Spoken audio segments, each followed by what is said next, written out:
Right, it's the next day. Here's the plain bed. Looks great.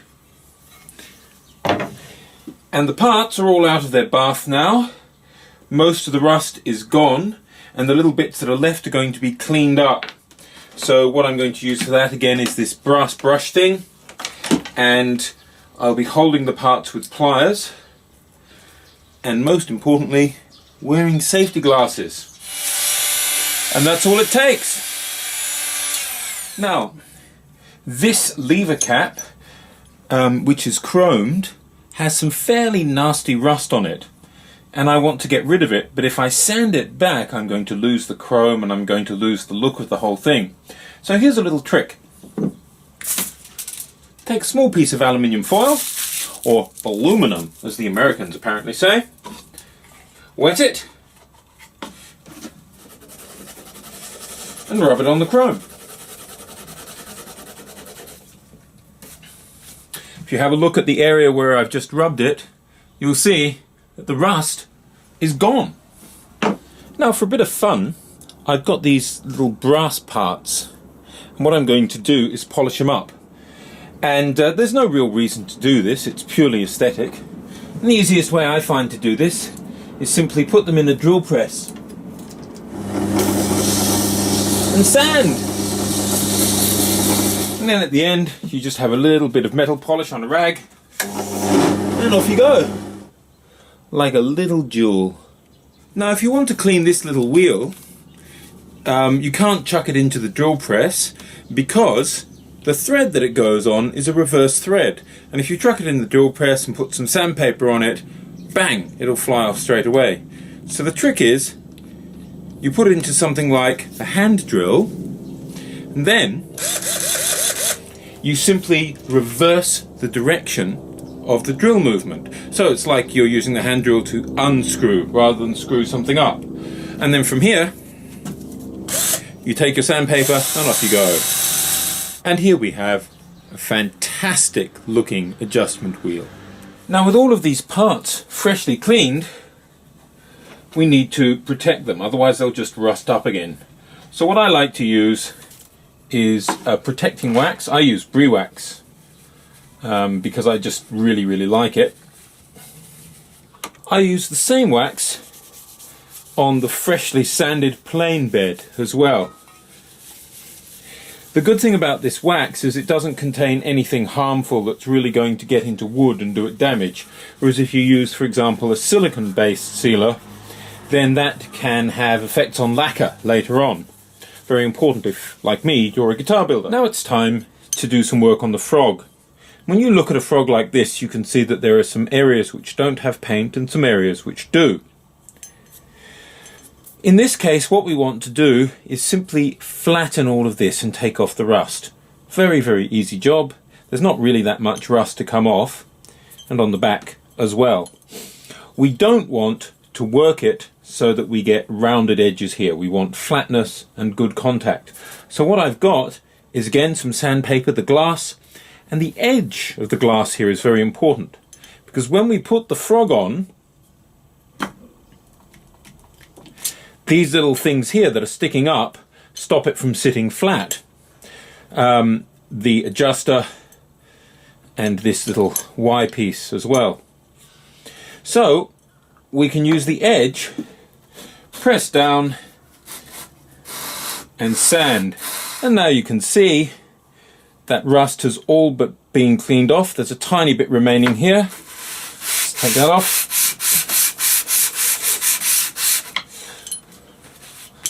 There we go.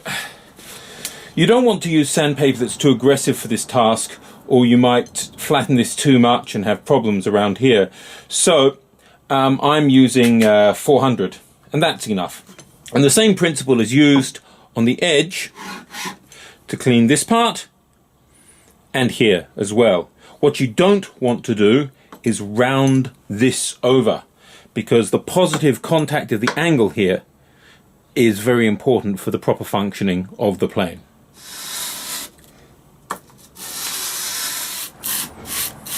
Now, with all our parts and everything ready, we can reassemble our plane. Let's check that the fit is good. It's excellent. There's no rocking. It's very solid. What I will do, however, is put a little bit of wax here as well, simply because I don't want to get any more rust in this area. Now, some of you might be wondering about the handles, because these are often the worst part of any plane. In my case, for some reason I forgot when I did it, but when I got this plane back a few years ago, I actually already restored the handles. I sanded them back, I did an oil finish and then wax over that, which feels the best in my hand. You can lacquer your handles if you like, but I find that's a bit slippery. I find a wax finish is good because over time the tool kind of, well, it just starts to feel more and more comfortable. Another useful little tip, when doing up your freshly polished brass, take a little bit of tape, put it over the end of your screwdriver, and that will stop you getting too many burrs in the brass. Also, a ratcheting screwdriver is generally better for a nice job. Now, some of you might be wondering, what about the blade? Well, this is the blade assembly, and if I was going to be using it, what I would do is flatten the front and back of the blade, clean off all the rust, flatten this edge here in the chip breaker, again clean off the rust. The chip breaker, or cap iron it's sometimes called depending on who you talk to, doesn't actually break chips, so why they call it a chip breaker is weird. Then I'd re-establish a bevel here, put in a secondary bevel, and I'd make some shavings with it. However, whenever I restore a plane, I tend not to use the old irons. Instead, I get a blade and chip breaker set from a guy in America called Ron Hock. Now, Ron is probably never ever going to watch one of my videos, but if he does, by any bizarre chance, here's a quick shout out. Ron, you're the man. I've been using your plane blades for years. I use them on all my restored planes and they are fantastic. The reason they're so good is that, of course, he uses excellent steel, and also they're thick. This plane blade is noticeably thinner. This plane blade is thicker. Also, the cap iron has a kind of spring shape here.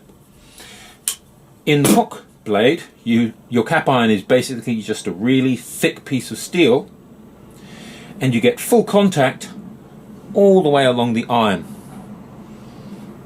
which means that once the blade assembly is in place, it's really rigid.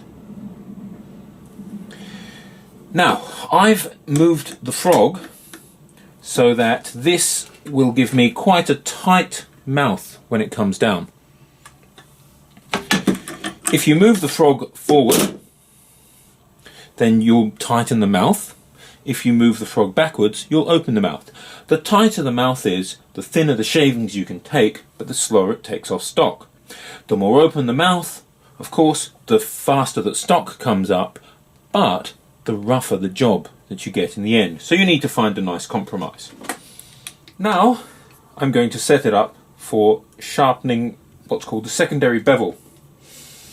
Everyone has their favourite jig for doing this, I guess.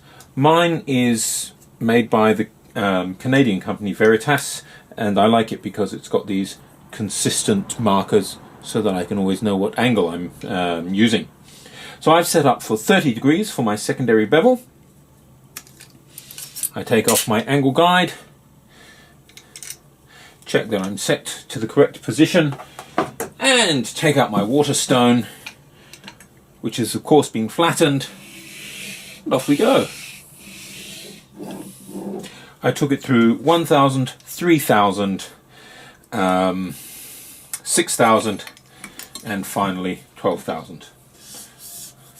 Take any remaining burr off the back and see what we've got. And I can shave with it with no trouble at all. Now, in setting up, I set up the cap iron fairly close to the end of the blade, probably a millimetre and a half or thereabouts. Just tighten that up.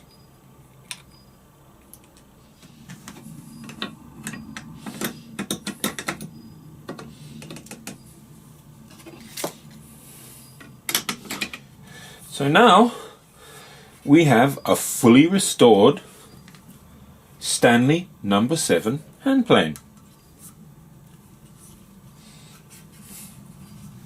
Let's see if it works. We'll start with some pine. That is taking beautiful, quite thick, full-length pine shavings. So, if we back it up a touch, now we're getting those whisper thin ones that you see in, videos of hand planes, like this one. The finish is very smooth, and if we check it with a ruler, it's ridiculously flat.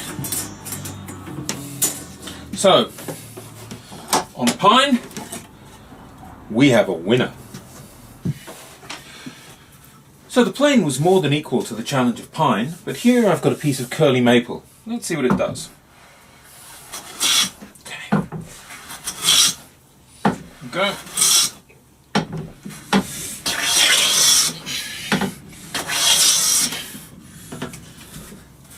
This is bringing up absolutely beautiful gossamer shavings.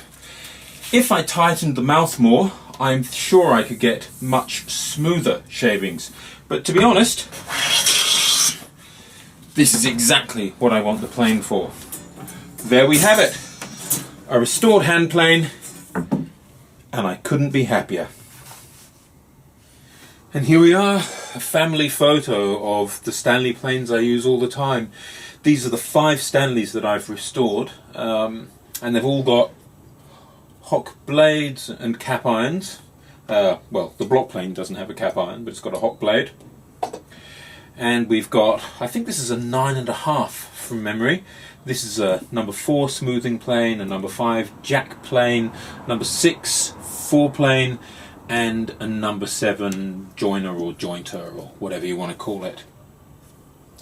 And that's it.